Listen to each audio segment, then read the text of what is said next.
तर मित्रांनो, आपल्याला जसं की माहीतच आहे, की घरामध्ये जे आहे 4 सेवक झालेले आहेत. त्यापैकी जे दोघं जण आपले टॉपचे कंटेंडर म्हणजे जे आता वोटिंगमध्ये टॉपला आहेत, ते म्हणजे दिव्या शिंदे आणि रोशनदादा. या दोघं पण सेवक आहेत.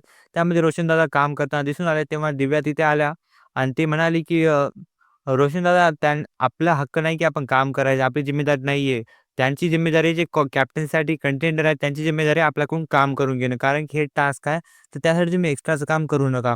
हे जे वाक्य आहे ते रोशनदादाला पटलं नाही आणि ते ते बोलताना दिसले, "मी माझ्या मताने टास्क करेन, मला जे आवडेल ते करेन, ती तू सांगायची आवश्यकता नाहीये."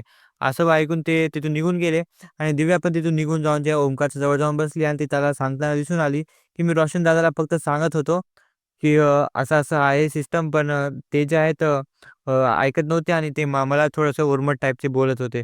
तर त्यांचं पण तेच चालू होतं, की कोण खरं आहे आणि कोण खोटं. तर माझ्या मते तरी दिव्याच खरी होती.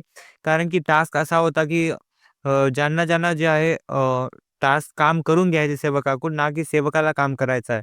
पण जिम्मेदारी जास्त कॅप्टन्सी लोकांची आहे. तर तुमचं काय ओपिनियन आहे? कोण सही आहे? रोशनदादा की दिव्या शिंदे? तर तुमचं ओपिनियन कमेंट करून नक्की सांगा आणि अशा अपडेट्ससाठी चॅनलला सबस्क्राईब आणि व्हिडिओ लाईक करा. भेटूया लवकरच पुढच्या अपडेटमध्ये. तोपर्यंतसाठी बाय.